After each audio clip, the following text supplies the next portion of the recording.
Welcome to Pod Save America. I'm Jon Favreau. I'm Jon Lovett. I'm Tommy Vietor. On today's show, Nikki Haley wins the D.C. primary and won't commit to endorsing Trump. She did it. Great work, Nikki. Joe Biden gets another batch of fun polls and gives a long interview about his thinking on 2024.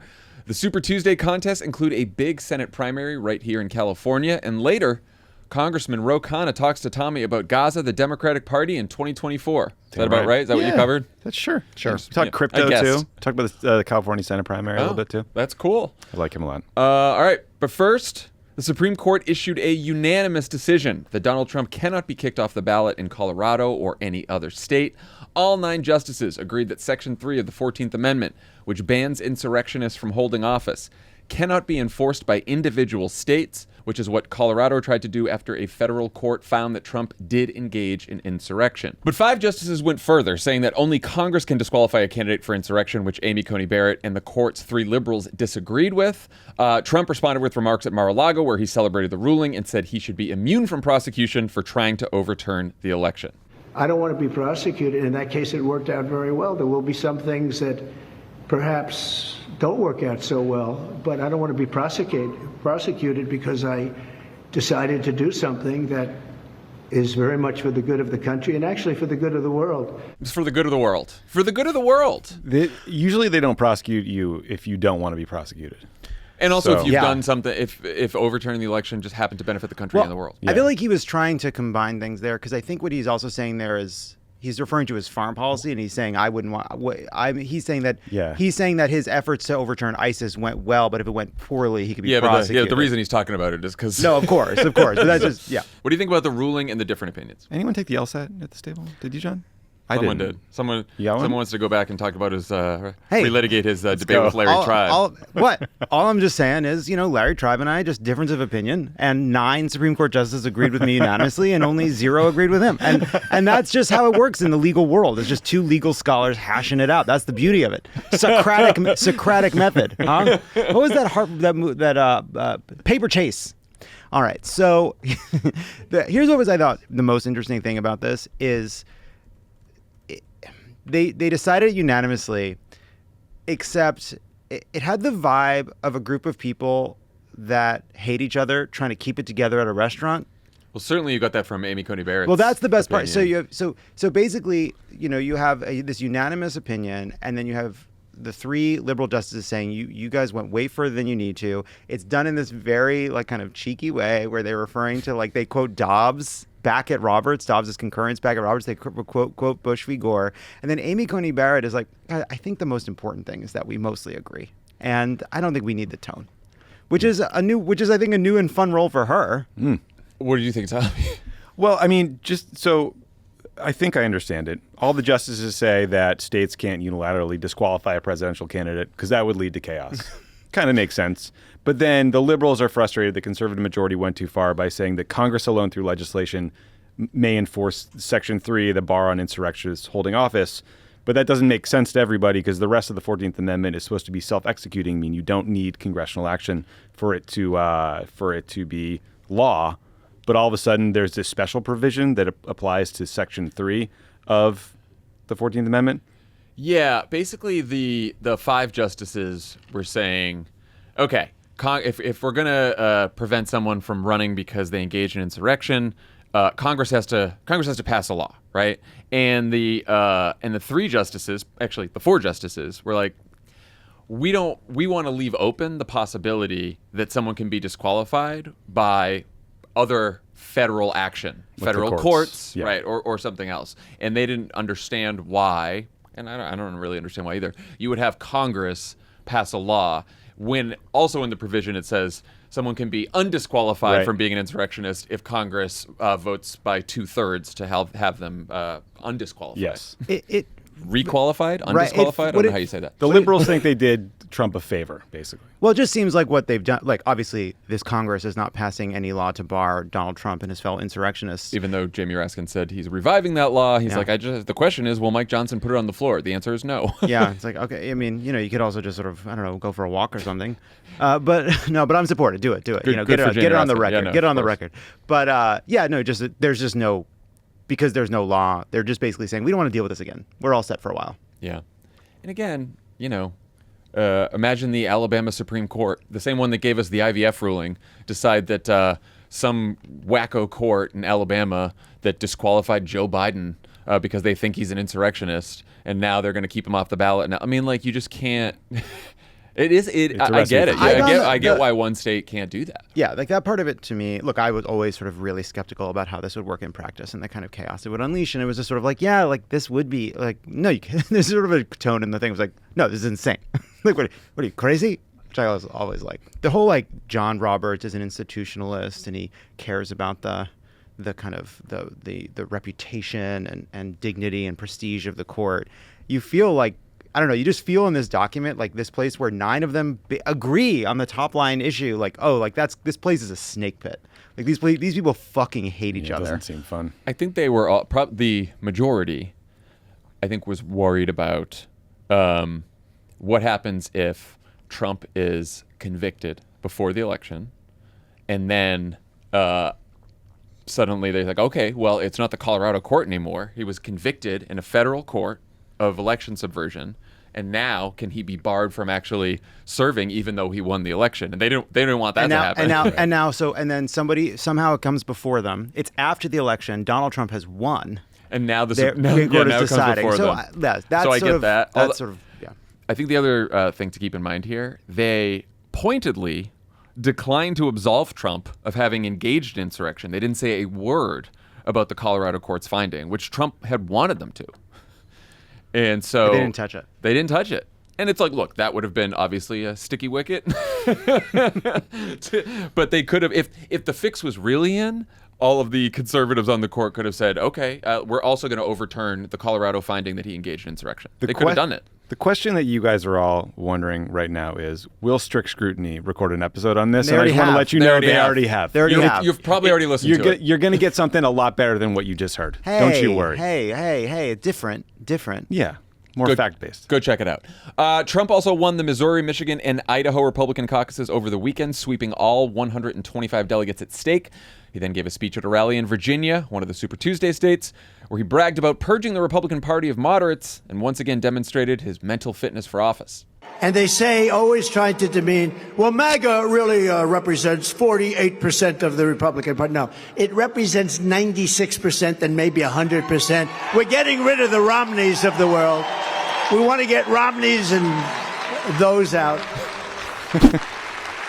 And Putin, has so little respect for Obama that he's starting to throw around the nuclear word today. You heard that, nuclear. He's starting to talk nuclear weapons today. You have to see the chart. They're like this, and we're like, ding, boom. This is me. I hear, bing. I got to put that chart up for people. Yeah, you do. Saudi Arabia and Russia will repeat your... I watched that last clip so many times. It's so funny when he just...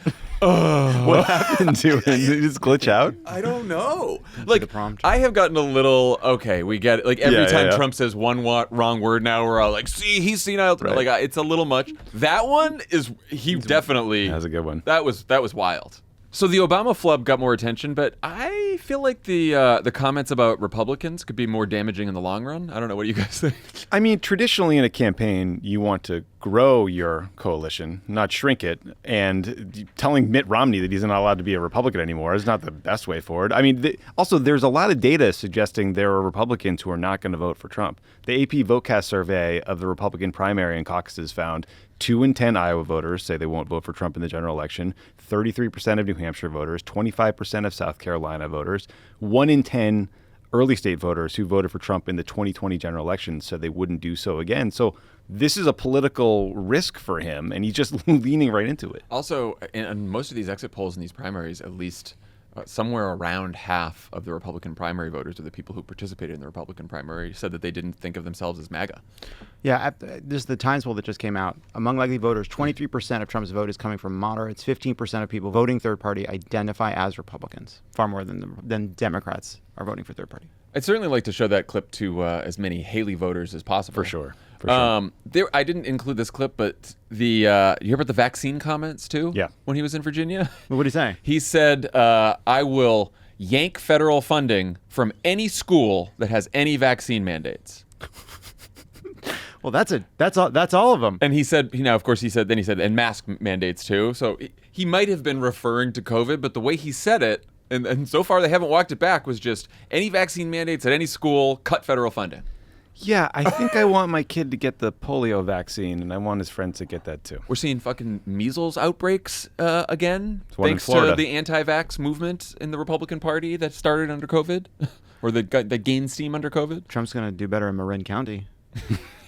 That's true. Those traits. Dan. What? Yeah, poor Dan. So Trump wasn't the only Republican winner over the weekend. Nikki Haley won her first primary in Washington, D.C. on Saturday, sweeping all 19 delegates with 63% of the vote and a whopping turnout of 2,000 voters. What? 2,000 voters. voters. There was something like, I know, it's That's a I high didn't school. know it was that few. It's DC. It's small. It's not a very Republican town, No, but I it's think not. there's like 11,000 registered Republicans. It's in a high DC. school football game. A small one. 2,000 It's is not in not- Texas. not That's much. a PSA show. It's not like 2017. Yeah. Trump's campaign graciously congratulated her on being named Queen of the Swamp. Nice. And their attempts to woo Haley and her voters are clearly working like a charm. Here's what Haley said to Kristen Welker about Trump on Meet the Press. You did sign a pledge, an RNC pledge, to support the eventual nominee. Do you still feel bound by that pledge? I have always said that I have serious concerns about Donald Trump. I have even more concerns about Joe Biden. So is that a no? Are you bound by the RNC pledge? The RNC pledge, I mean, at the time of the debate, we had to take it to where would you support the nominee? And you had to, in order to get on that debate stage, you said yes. The RNC is now not the same RNC. Now it's So you're no Trump's longer bound daughter-in-law. by that pledge? No, I think I'll make what decision I want to make, but that's not something I'm thinking about. Do you think Donald Trump would follow the Constitution if he were elected to a second term? I don't know. I don't know. I mean, you always want to think someone will. You do always want to think someone will follow the You Constitution. do. That's You something always- that you want to think. Yeah, you want to believe in the best in people. Is it happening? It seems like it'd be tough to endorse a guy after Super Tuesday, if she drops out after Super Tuesday, who she just said that about a couple days earlier. But I don't know. I don't know either. I watched this whole thing. It's first of all, it's just like Nikki Haley was like the best alternative, and she's still terrible. But the thing that's interesting about it is like, the way Welker pushes back right there. She actually is walking through the rationale she would use for endorsing Trump. Right? She says, I have concerns about Trump. I have even greater concerns about Biden. Yeah, which she's been saying the last couple of weeks. Which now. is what you say when you're. So what is not clear to me in watching her interview is this somebody, because she goes after Chris Christie at some point about the difference between her and Chris Christie. And she says, Christie was running to stop Trump. I'm not just running to stop Trump. I'm running at the future of the Republican Party, blah, blah, blah. And I can tell in watching her, is this someone who is leaving the space open to endorse Trump, even though she's being incredibly critical? Or is this just somebody who is not planning to endorse Trump, but is trying to bring in as many people that she is seeing in the polls that are not anti-Trump but still want an alternative? That she doesn't want to be seen as a never Trump person, and it's just hard to tell. Queen of the Swamp's pretty good. Yeah. I like that. I was waiting for that. Shout out to them. I'm a little disappointed that Trump himself didn't go out there and say that. Yeah, you could do a fun campaign graphic statement. maybe. Who Yeah. see? I also like that she's like, look, I would have lied. I would have said any lie to get on the debate stage. Yeah. By the way, last week her message was, I'm a woman of my word. Now she's like, no, obviously I lied because it was good for me in that moment. So duplicitous. They Well- all were like, yeah, I'll take your stupid Well, pledge. and Chris Christie was more direct about that when they Yes. asked him a long time ago. He was like, yeah, I signed the pledge. Who cares? Yeah, pledge is Doesn't stupid. matter. If you guys said, all right, we're all betting today, will she endorse or not? My money's on endorsing. I mean, in 2016, she said Trump's everything a governor doesn't want in a president. She said, I will not stop until we fight a man that chooses not to disavow the KKK. That is not a part of our party. That's not who we are. Like, nobody said meaner stuff about Trump than Lindsey Graham. He signed up. So I don't know. I have no faith in these people not eventually kissing the ring, unfortunately. She's definitely pulling her punches, right? Yeah. She's not going all the way in. And I do think one reason is that she'll endorse him. I can't imagine the other reason is that she's trying to win over voters now. Like, she's got to know she cannot win. No, but it's not about winning. I don't know what it's about. But if you watch that interview, there is a carefulness and a precision that she is still using that is somehow, there's some, that is somehow around trying to bring in as many people as possible, even though she can't win. No, I was going to say, I think it's possible that she's looking to 2028. And if Trump loses, and she gets to say, "Oh, I told you all this was going to happen." She doesn't want to go quite as far as Chris Christie because she knows Chris Christie has no place in the Republican Party ever again, and she might think that if she still is like, Trump was bad, but he's not too bad, like if she's no, I think that's wrong. I don't think that's going to help her. When you talk to Christie, his view on why she's saying it is she's running in 2028, right? Like he was like definitive about it. That might be the case, but what she's really doing is making the base of the party hate her guts. Well, that's the thing. It's not the like, best strategy. The nuances are so strange because she's also saying like he's unfit. Neither one of them should be. She's going in certain places. She goes much far. Like there's places where she's careful that don't seem to reflect the way she's not as cautious elsewhere. I will say like put it in the time capsule. The very end of that interview where Welker asks like, "Do you think Trump would uphold the Constitution?" The way she pauses before answering, it's a different version of her. Yeah. And there was a seriousness to the way she answered that question that was different than any other part of that. I was going to say there is another option, which is that everything she said she genuinely believes right now. Which is like she doesn't really know if he's going to follow the Constitution. I mean, she could be a conflicted person because she did work in his administration, right? Like that. She likes Trump. She likes his policy. She probably likes a lot of things about him. She's not as anti-Trump as Chris Christie. Could be true, And she might be wrestling with the decision still whether she's going to endorse him now. She might not have made up her mind yet. Another undecided voter. there on the television. Yeah, speaking of undecided voters. The uncommitted charge. Yeah, speaking of that, we got 4 high-quality national polls over the weekend. They all sucked. New York Times Siena has the two-way race at 48-43 Trump. CBS News has it at 52-48 Trump. Fox News is 49-47 Trump. And the Wall Street Journal is 47-45 Trump. The overall national polling average has Trump up by around 2 points, in line with most of those polls, and his margins a little more in most swing states. Joe Biden and his campaign say they aren't worried. The president and his team talked to the New Yorker's Evan Osnos for a 14,000-word piece. Oof. Could that have been like 5,000 words? Give me a doc and I'll control Shift E and fucking make some cuts. Let's get some red fucking cuts on this thing. Read that thing for like 2 hours this morning. I got to the end. It's like, he is old. These people in New York, do they know the kids are on TikTok now? They can yeah, no Jesus one's got attention Christ. screen for more than 30 seconds? Anyway, it was a great piece. Get ready with me while I read the Evan Osnos piece. It's a good piece. It's a good piece. So it was a good piece. So in the piece, Biden was described as giving off a quote, conviction that borders on serenity. Senior aides say they doubt he's behind by as much as the polls suggest because, according to one of them, quote, polling is broken. And senior advisor Mike Donnellan predicted that by November, quote, the focus will become overwhelming on democracy and that, quote, the biggest images in people's minds are going to be of January 6th. All right, so we'll get to the piece in a bit, but as we all know, campaigns use polling not to predict what will happen, but to get a sense of where voters are right now and how to win them over. With that in mind, was there anything in these polls that stood out to you guys? Yes. I mean, so I'll take the Wall Street Journal poll. That survey made me very sympathetic to the White House's frustration about Biden's political standing and the challenges they're having of improving it.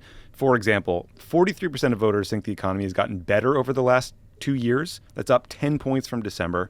43% said their personal finances are headed in the right direction, up 9 points from last year. But Biden's overall approval on the economy is only at 40%, which is only up 4% from December. So that could be a lagging indicator, right? It might take some time for those your economic sentiment to filter into your feelings about Biden. Maybe your feelings about Biden are being driven by concerns about inflation that's still pretty high in this journal poll. Maybe it's age or other issues. But you can see their frustration where like all the economic indicators are getting better. People's feelings about the economy are getting better, but Biden isn't getting credit for it. That drives you crazy in the White House. Yeah, I feel like I feel like the question on what does the polling look like on age is sort of asked and answered. And so I was like looking at the economic numbers in the Times poll. And to Tommy's point, the Times poll is, I think, a little less sanguine. 2/3 of the country feel the nation's headed in the wrong direction. Trump is winning 2/3 of them, right? And then you dig into those numbers. 40% say Trump's policies help them personally compared to only 18% for Biden.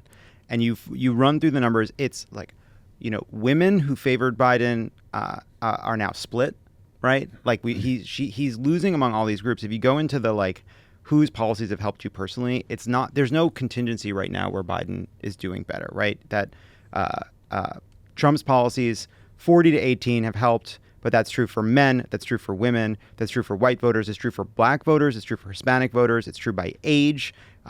And I do think that, like, yes, that's a very, I think that's a bad sign, but I do feel like there is this vicious circle. People worry that Biden's age make him ineffective. They are unaware of the actual policies that Joe Biden has put in place. And so when they look back in the last 4 years, they see rising prices as a signal of ineffectiveness. They are unaware of his achievements, and then they put those in the basket of age. And it does, if you look at this poll, kind of blur your eyes, you say, all right, there is a lot of work that needs to be done to let people know how much Biden was able to get done and the actual choice between Trump and Biden on the economy going forward. And it might be the case that you don't actually address questions of Biden's age and ineffectiveness directly. You actually help people understand the choice and what he's actually gotten done. And then all of a sudden you see a way of addressing age and ineffectiveness by actually talking about the economy. Yeah. No, I think that's right, because there's only so much that the Biden and the White House can do about the age question. We've talked it to death. Like, there's just it's there. It's an issue. Yeah. But there's only so much you can do about it. You got to focus on what you can control, and that's why I also think it's worthwhile sort of looking at these polls. I don't think it's worth overanalyzing subgroup crosstabs in a single poll. I don't think it's worth overanalyzing a single poll. I think it's worth analyzing the polling averages, overall trends, and then themes that keep coming up.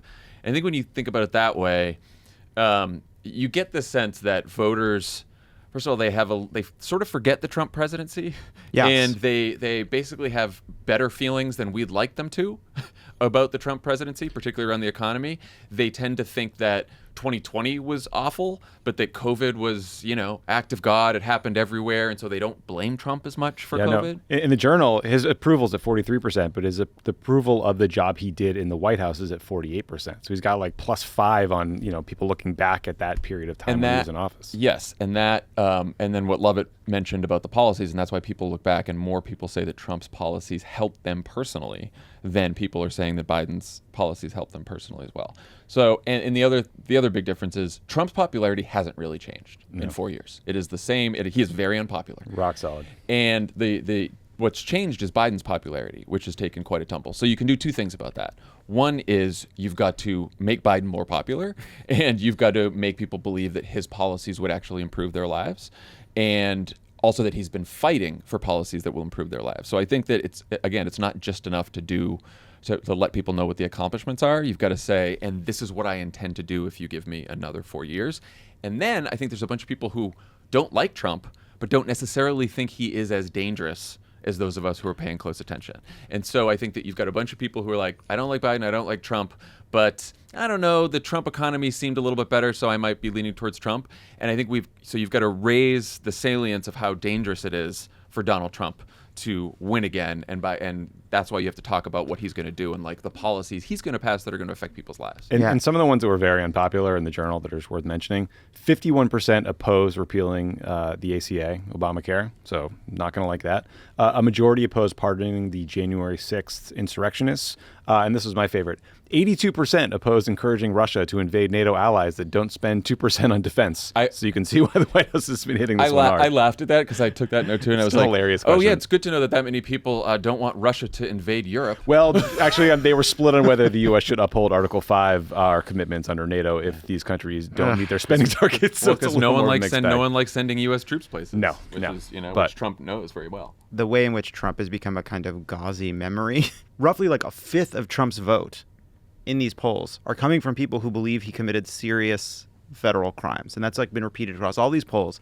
And there is just this fundamental problem right now, which is we have the real and extant Joe Biden going up against the kind of soft memory and potential future that Donald Trump represents. And, the point that the Biden people make in that New Yorker piece is once people are reminded, once Trump is back in their face, Voters will come home. Voters want normal, not crazy. They don't want Trump. But we see these polls, and these polls are not good.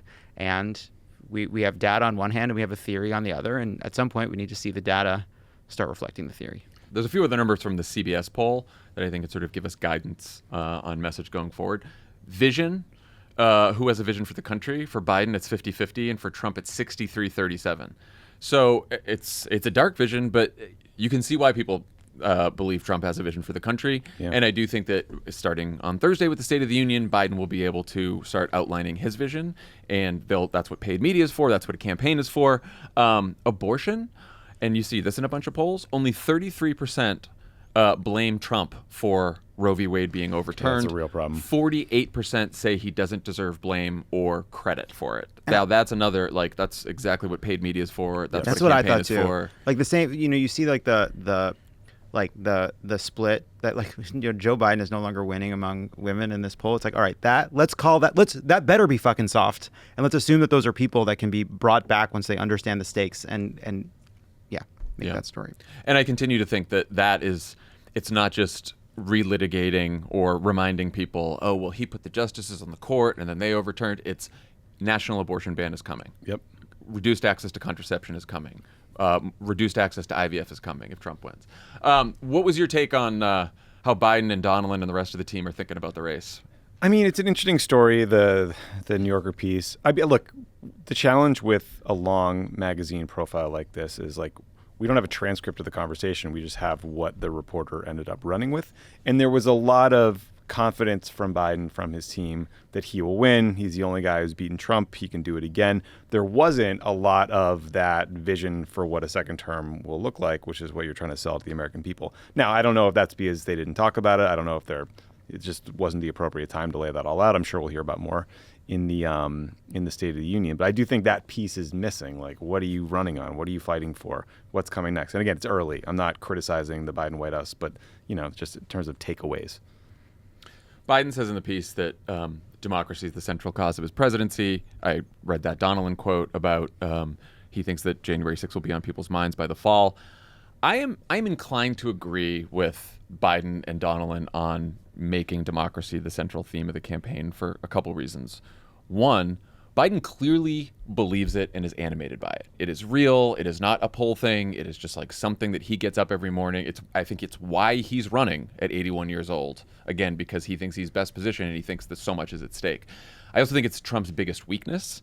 And it's the greatest. It also happens to be the greatest danger of his reelection, right? There's a lot of awful things that could happen, but ending democracy is the big one. That's the tail risk. Yeah, for sure. Now, the caveat here is that they talked about the freedom agenda.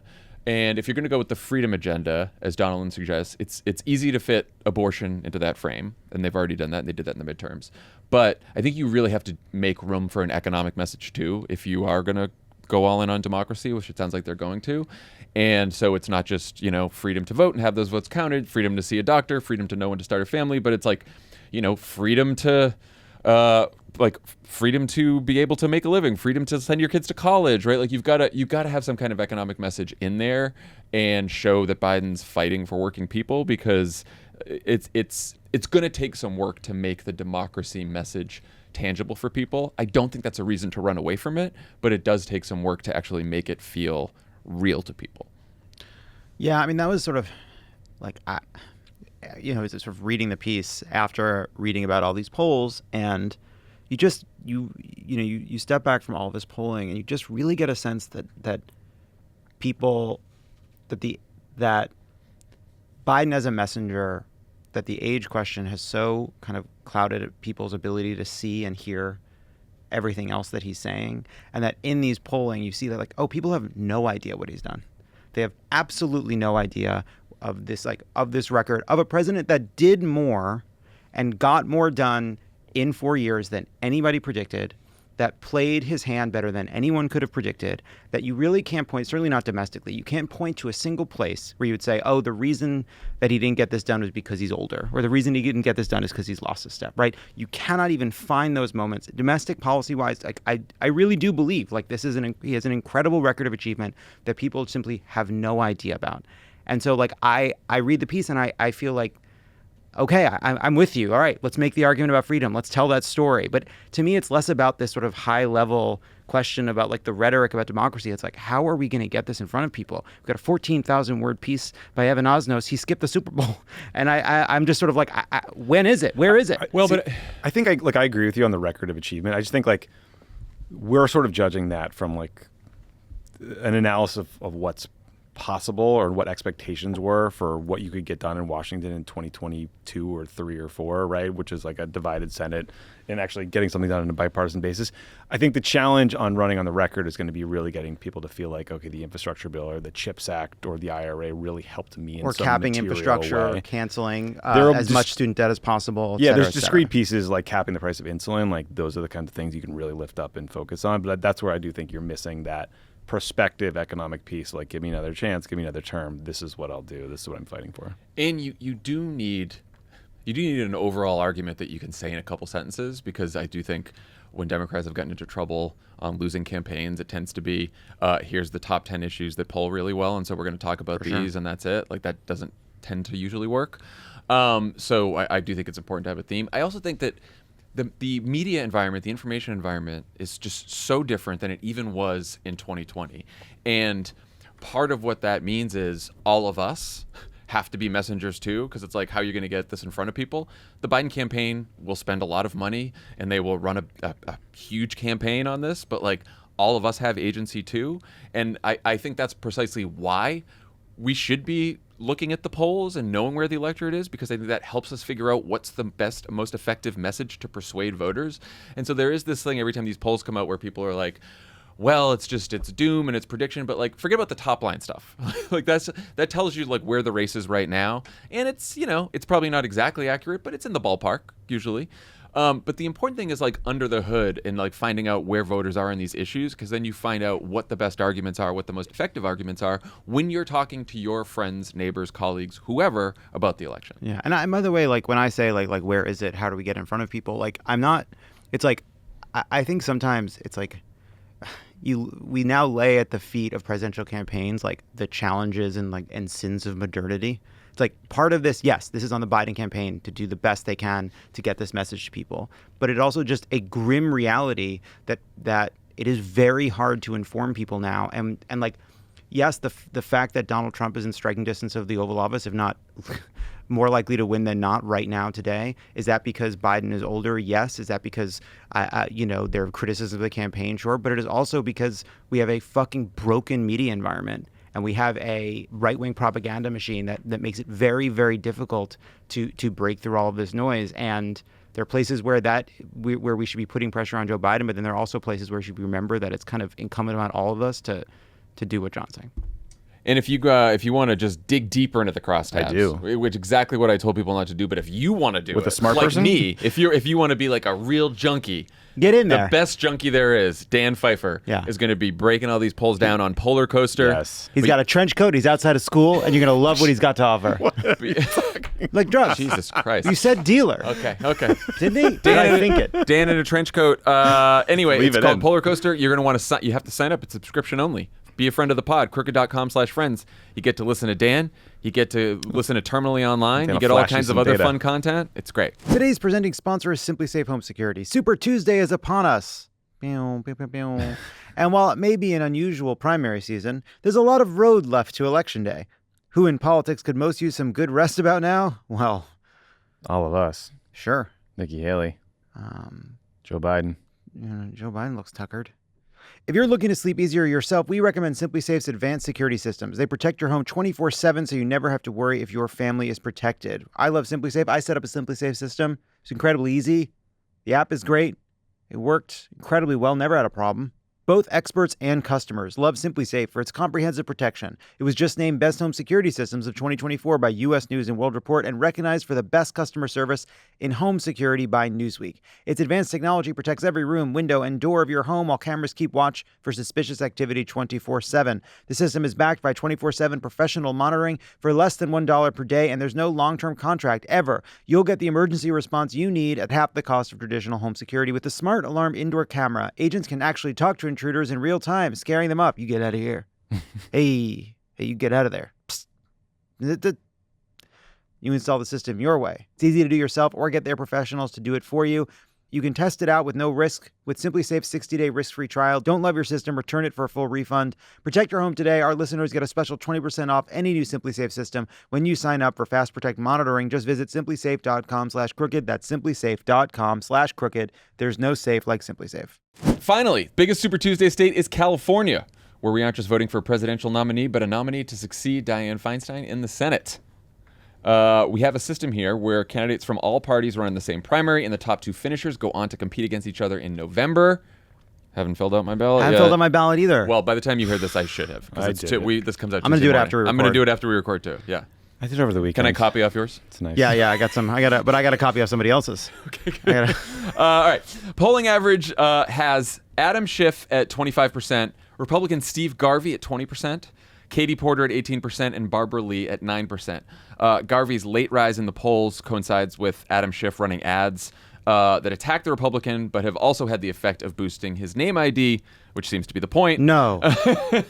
Here's Katie Porter on that strategy. See from Representative Schiff is that his positive messaging isn't moving the needle. And make no mistake, having Steve Garvey on the ballot is a boon to Republicans, if not in this Senate race, certainly down ballot. They want to be able to trot out Steve Garvey. He can sign a few baseballs and say he doesn't know what he thinks about any policy position or what he'll do about any problem. And that's a boost for the Republican Party. That's not what Adam Schiff or any Democrat who wants to represent the state of California with our values should be doing at this point. What do you guys make of Katie Porter's argument there? I feel like she's delicately walking up to saying, hey, if we have two Democrats running for the Senate in November, that is going to hopefully drive turnout and help us win some of these close House races in California. If we have a Schiff versus goofy Republican race that might turn out some Republicans, and it's a seat we're going to win either way. And while it might mean we won't have to spend as much money on a Senate race in California, it does mean that we're going to have to work that much harder to turn out the vote.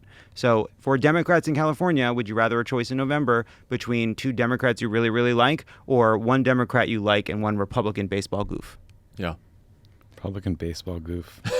Yeah, no, I asked Ro Khanna about this, and he was kind of like, yeah, I don't like the strategy either, but like it's politics, stuff happens all the time, and he's endorsed Barbara Lee, so he's a self-interested party here.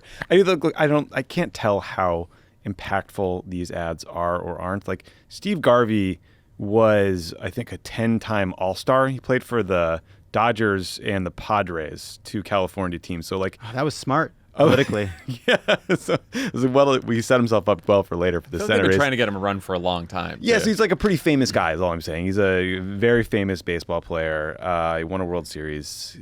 So maybe these ads helped and, drove some folks his way. Maybe they're just late deciders. I don't know. I think Schiff's calculus that it'll be a hell of a lot easier for him to beat Steve Garvey than Katie Porter and, maybe it will be. Probably Correct. will. Correct. Yeah, I think it would be. Yeah. He's got a point. Look, Adam Schiff has more money than God in the Senate race, and knows that if it's Garvey and him, he wins. And he's the gas next prices senator. hit God hard. Right. Yeah.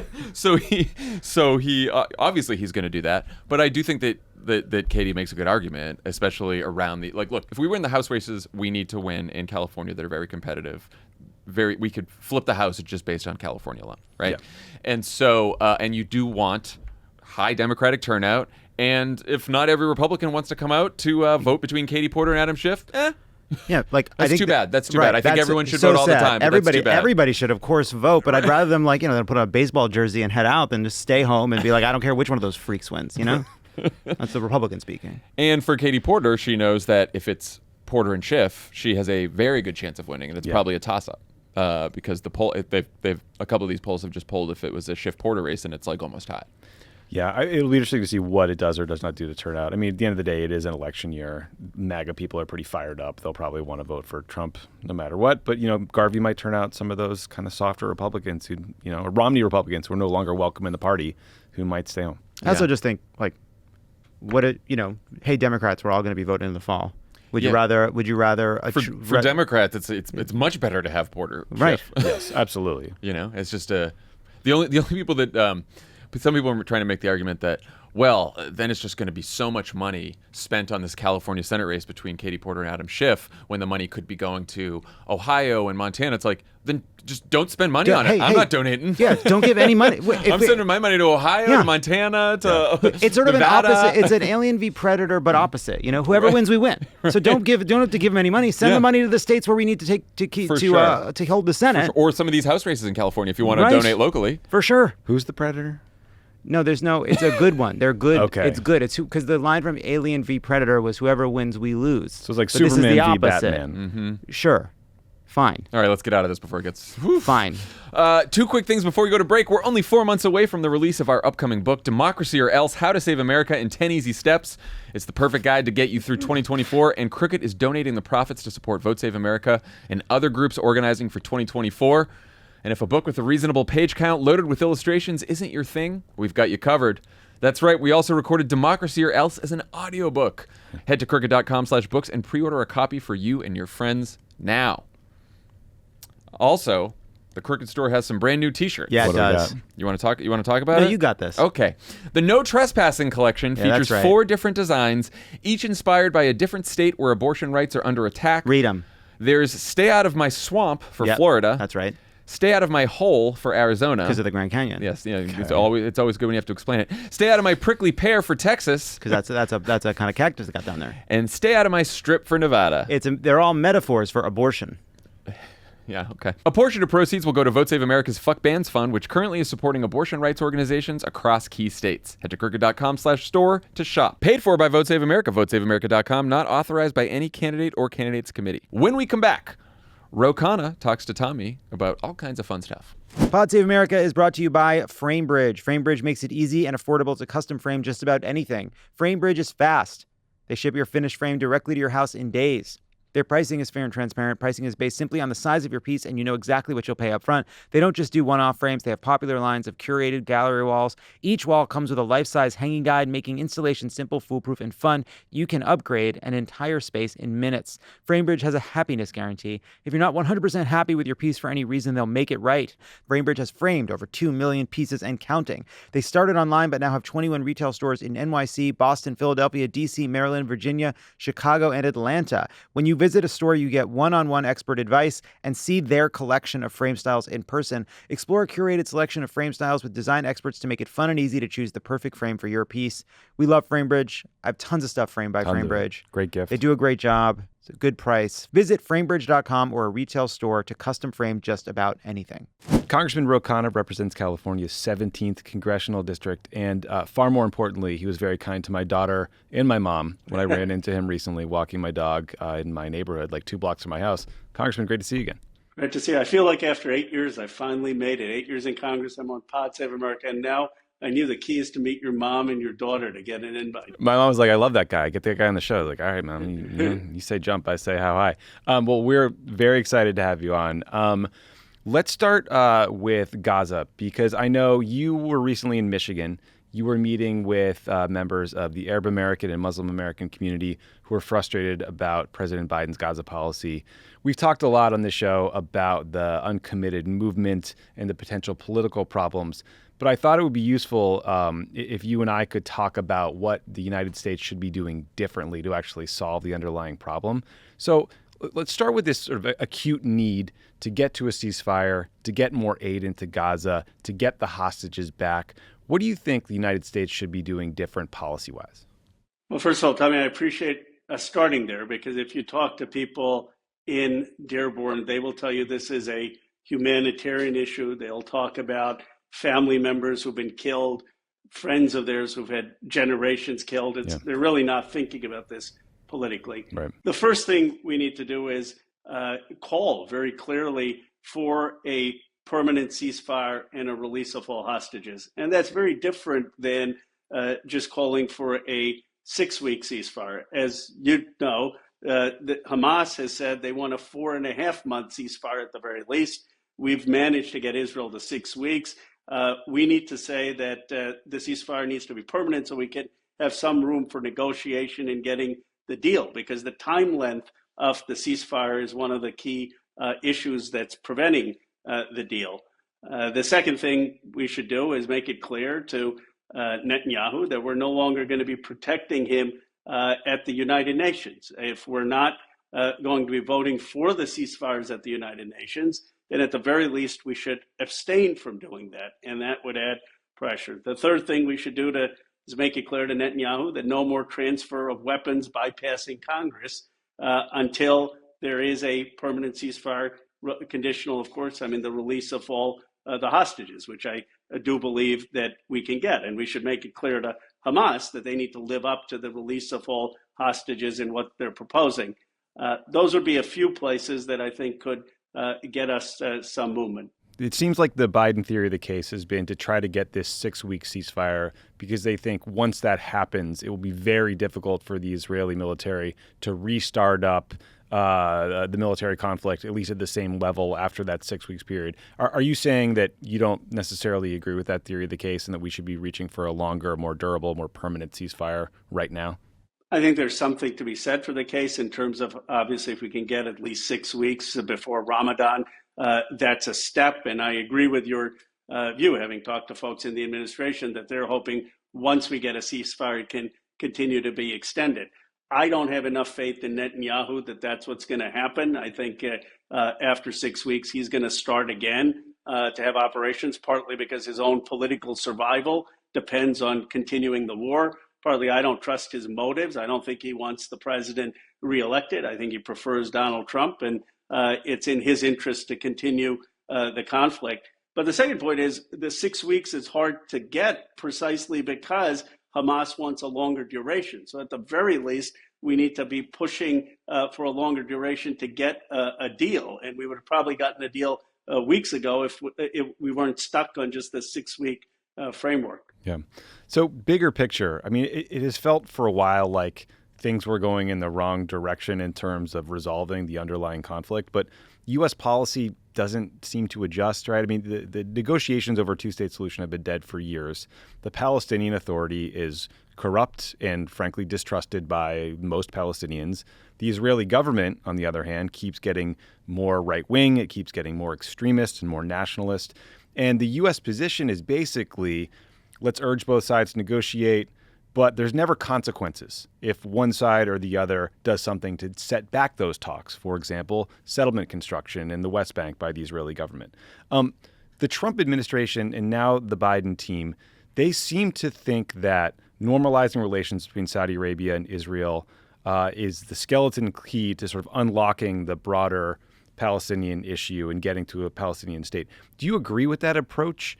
And if not, what generally do you think we could do to shake things up and kind of break out of these U.S. government positions and talking points from, frankly, the 80s, well, at least when I was in the Obama administration? Yeah. Well, I thought President Obama tried with the New Beginning speech in Cairo. So I try to give him some credit for that. But look, I'm a supporter of the Abraham Accords, but I don't think that is going to get you a Palestinian state or a two-state solution, even if you have the normalization between the Saudis and Israel. And that doesn't just come from my own view. If you talk to Ambassador Rima, she would tell you the same thing, that she is committed and Saudi Arabia is committed, as is UAE, to helping see a Palestinian state. They don't like Hamas. They recognize Hamas is tied to the Muslim Brotherhood, but they need for us to do a few things for that to be possible. What are those things?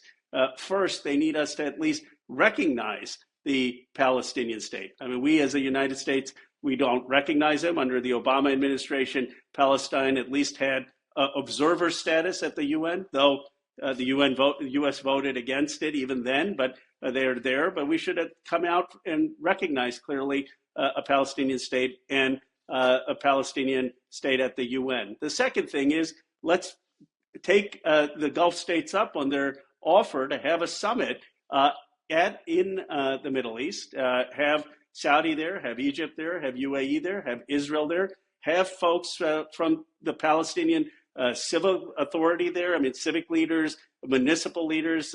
Ben Rhodes has written extensively about this. I cite him only because he's met some of these leaders. And then have the Saudis and UAE put a tremendous amount of pressure, which they will, saying, look, we were willing to develop Gaza we're willing to fund it, but we need to have a new generation of leadership. But we can't get there. I mean, people keep saying, let's not have Hamas. What is the strategy to get a new generation there? We can't do it without the Gulf allies. And Hamas ultimately, as Fareed Zakaria wrote, is an idea. It's an idea that armed resistance is the only way to end occupation. We need to provide an alternative. So it's going to require real U.S. leadership. Yeah, and the other challenge that's happened regionally since October 7th is there have been this drastic uptick in attacks by Iranian-linked proxy forces in the Gulf. And there's been a response by the U.S. government and, in some cases, a coalition of countries against the Houthis in Yemen. You have criticized presidents in both parties for taking military action without congressional approval. Most recently, that was in the form of a letter to President Biden arguing he needs congressional approval to target the Houthis in Yemen. So, I come to this conversation with some humility because the Obama administration stretched the congressional authorization for the use of force against al-Qaeda beyond all recognition to justify a lot of counterterrorism activities. But can you describe to listeners how you think the process should work?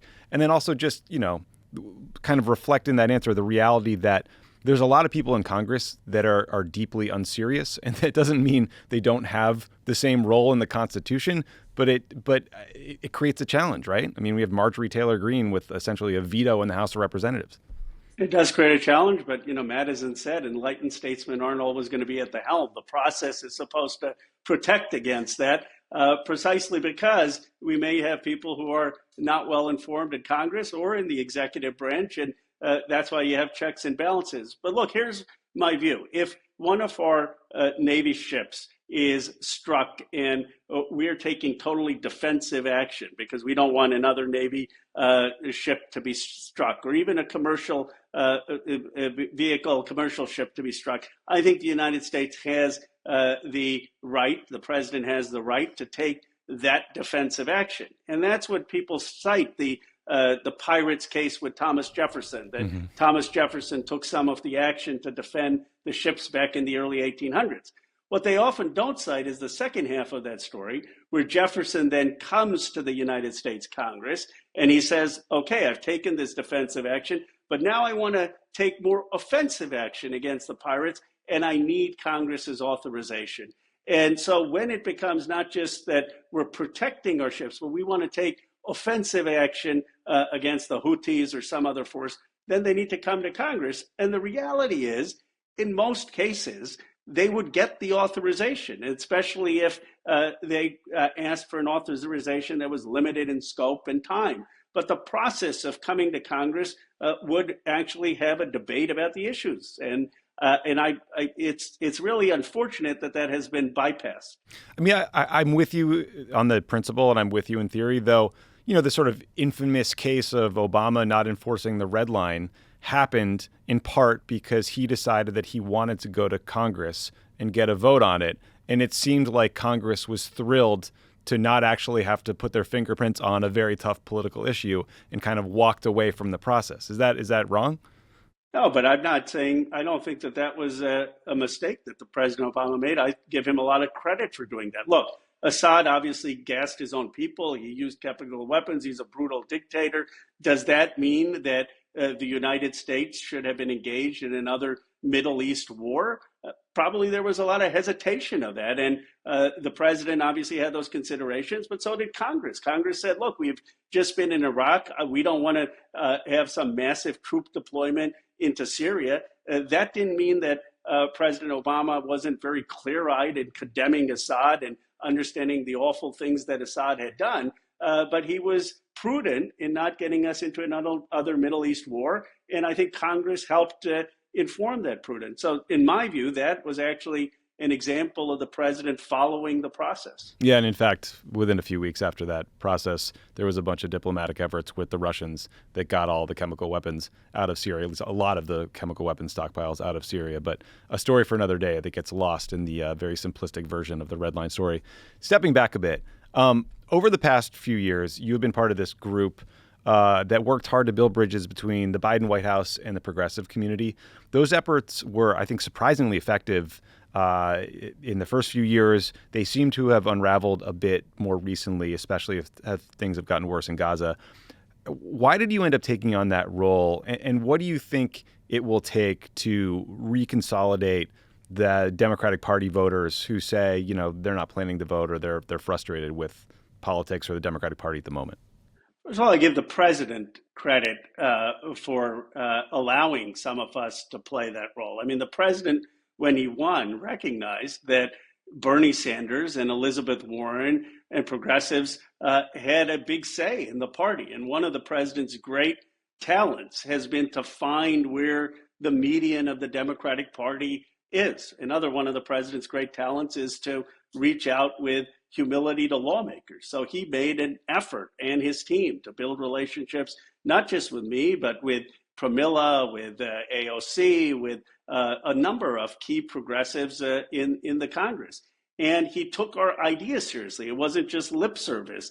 The progressives had a big say in the American Rescue Plan, and that had massive increase in the child tax credit, in K through 12 school funding, in checks to people. One of the side notes, things that drives me crazy, is when I talk to young voters of color and they say, well, Trump gave us checks. I said, President Biden did too. I mean, those checks were the American Rescue Plan, and a lot of the idea for checks came from House Democrats. But the president did that. He listened to us on ideas on climate and made IRA all about climate. He listened about issues of the chips and science and bringing manufacturing back. So the alliance and coalition was based on his outreach and his willingness to embrace progressive goals. In some cases, he pushed for things that Manchin and Sinema didn't let through, like the $15 wage and expanding Medicare to dental and vision. Now, the progressives said, maybe, Mr. President,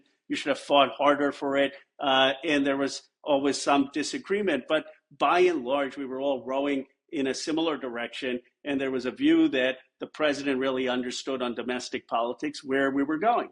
And then most of us thought he did a masterful job, as did Tony Blinken, in standing up to Putin and in organizing a coalition with Ukraine. And there was a lot of support for the president on that issue. It's really been on Gaza that you see the first major disagreement with the progressive caucus. I mean, there were issues with student loans, but this is probably one of the big disagreements. And it goes to, I think, a view of America's role in the world and justice for people of all backgrounds. But this is one of the first times where you've had a very difficult issue. Yeah. So you sound hopeful, though, that we can get that coalition back together in time for the election. Look, I think everyone understands that we need the president to win. What I would say is that the president, his team, needs to appreciate how important the progressive turnout is going to be, how important that was to Obama's victories, even in 2012, how important it was in 2020. And right now, he has a lot of young folks, a lot of voters of color, a lot of progressive voters, Arab and Muslim American voters whose trust he needs to build. But it's not just Gaza, it's also that he needs to offer some inspiring vision about the future, where he's going to take the country, their role in that country. And, I think we have work to do on that front. Yeah, in some time. I want to ask you about your district. You represent Silicon Valley. You know a lot of the bold-faced names in tech. I was wondering if you could help us understand them a little bit, because take, for example, someone like Mark Andreessen, who I think you know. He is the co-founder of Andreessen Horowitz, one of the biggest and most successful venture capital funds in the country. He's got to be worth a couple $1 billion.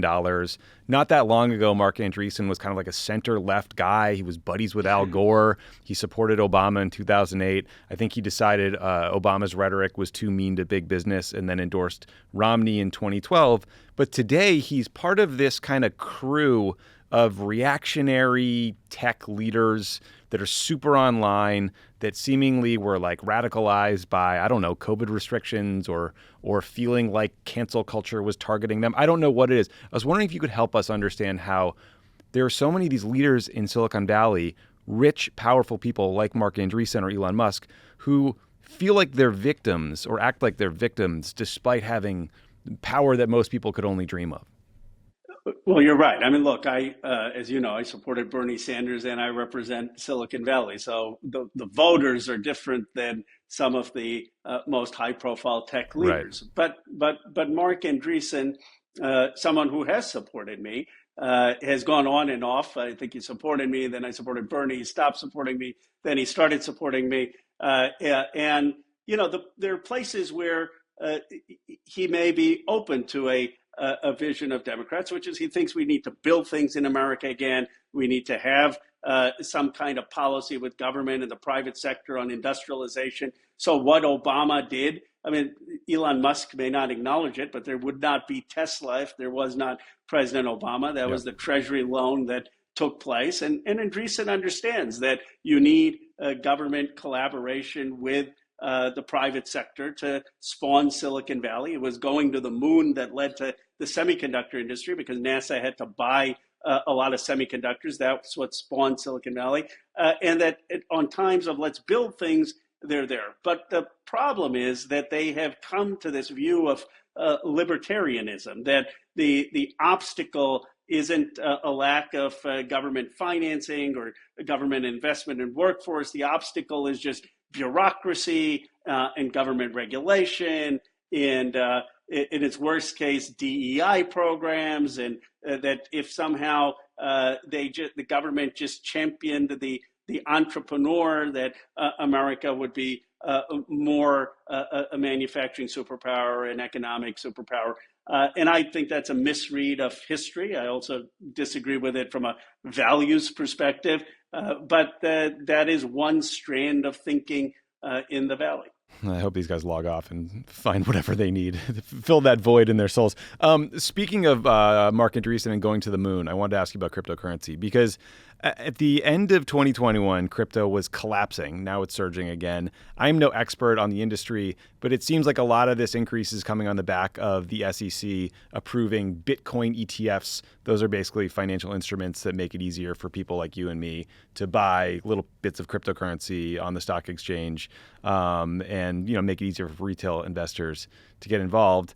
But, a couple of years ago, like these companies, crypto companies were imploding left and right. There was FTX, Three Arrows Capital, which is a hedge fund, Celsius. There was a stable coin called Terra that imploded. If folks don't know all the specifics here, just know that these companies failed and a lot of regular people got hurt. Now, again, like I was saying, Bitcoin's back up to $60,000 a coin. Like the casino is back open, right? Can you help us understand what, if any, steps are being taken to regulate these guys? Because I know that even the SEC was not happy about its own decision to approve Bitcoin ETFs in the first place. And I just worry we might, repeat what happened at the end of 2021 and see retail investors get hurt. Well, we need more regulation. I mean, the one basic regulation is we need stable coins to be capitalized. And without going into all the details, just think of it as we have capital requirements on banks. A stable coin allows for monetary transactions overseas, and a lot of them are undercapitalized. So you could have capitalization requirements for them.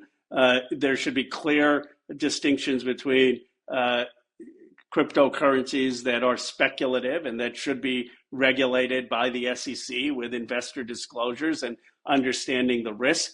And then in some cases, Bitcoin, which is ubiquitous, being more of a commodity.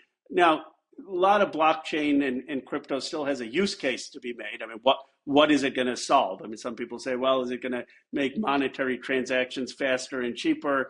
That's a debatable issue. Waiting on that one. Even if it's digital gold, maybe it's just a collector's item.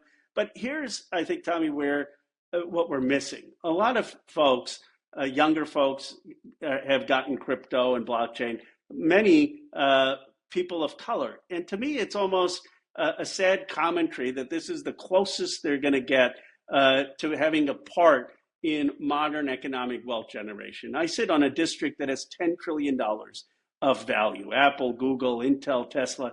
You ask kids in my district, are they optimistic about America? 90% of hands go up in most parts of the district. Not all, but most parts of the district. And that's the almost inverse in many other parts of this country. So the only way that we have really provided some people the opportunity to participate in modern wealth generation is blockchain and crypto. And it's a sad commentary. I mean, what are we doing to expand the opportunities of the digital economy in modern economic life across this country? That should be, in my view, the question that we're trying to answer. Yeah, it's a good question. Final question for you from me. So we're recording this on March 4th. The interview will come out March 5th, the day of the California primary. We have a big, important Senate race happening here. I know you've endorsed Barbara Lee. Congressman Adam Schiff and Katie Porter are the other main candidates in the race. Congressman Schiff is running ads that boost a guy named Steve Garvey, a Republican. The idea being, their strategy seeming to be that the campaign thinks it will be easier for Schiff to beat Garvey in a runoff than to beat Katie Porter or Barbara Lee or other Democrats. Congresswoman Porter is not happy about this strategy. She's concerned that even having Garvey on the ballot in a runoff would help down ballot Republicans turn out voters. Do you agree with that criticism? Are you concerned about this elevation of Steve Garvey? I don't like this strategy, but look, it's politics. It's happened before in California races. It's not a surprise. I don't think it's going to have a effect on down ballot races. I think we still have a great chance with Trump on as the nominee to win 4 House races. But I agree with Katie Porter that it's sort of a manipulation of a system. It's completely legal. Adam Schiff isn't doing anything that's illegal, but I don't love the tactic. Yeah. Well, we'll leave it there. Congressman Khanna, thank you so much for joining the show. Appreciate it. Thank you. Thank you, Tommy. Thanks to Ro Khanna for joining us, and we will have another episode for you on Wednesday after Super Tuesday. It's going to be all 4 of us. Dan's flying down. Can't wait we got to see Dan. We got Dan. Gun to your head, you got to wear one of those 4 shirts we just talked about to a family dinner. Which one are you going with? Prickly pear. I think I'm going prickly pear too. Yeah, 100%. Prickly pear. I'm not wearing a shirt that says "Stay out of my hole" at a family function. Why? It's about Why the Grand not? Canyon. It's about the Grand Canyon. I'm wearing one. My dad wears worse. Some of his hats. I don't know where those hats come from. Are we selling onesies for babies about this one? No, we are going to sell. I checked with new moms about this one. Oh, we you are did? going to sell Oh, a you did? onesie, and the onesie is going to say, Finger on the pulse. The onesie is going to say, I hope you sort out this whole abortion thing by the time I need one. Which is fucking good. Onesies. Coming to a Jesse Waters piece near you. Great. No such thing as bad. No, that's good. Get it on Fox News. Bye, everyone. Let's do it. What are we doing? This. We know you may be feeling a little stressed about politics right now, so we wanted to offer a practical, hopeful guide to make sure that you're ready for the 2024 election and the 2025 insurrection. That's why we wrote a book called Democracy or Else: How to Save America in 10 Easy Steps. It's a helpful illustrated guide with 100% perfect jokes, but maybe reading isn't your thing. Maybe the lore of a reasonable page count loaded with illustrations isn't enough to move the needle. That's fine. That's right, we hunkered down for what was, let's be honest, a tedious 8 hours we'll never get back, to bring you Democracy or Else as an audiobook. Finally, your chance to listen to the 3 of us talk about politics. What a rare opportunity. Perfect for the avid listener who loves the pod, but just wishes it was much, much longer. And people who don't read, like me. Right. Yeah. Illiterate people. I like to listen to things. Functionally illiterate people. We're really selling it. So, boy, am I going to Click. Hey, don't break your phones clicking purchase. It's actually great. Every Republican that gets some ghostwriter throw a couple words on a page is on the bestseller list. Why can't it be us? Why not us? Yeah. Why is it always Bill O'Reilly killing some historical figure? I know you're all excited to pre-order now. You can go to crooked.com/books. Pre-order your copy today.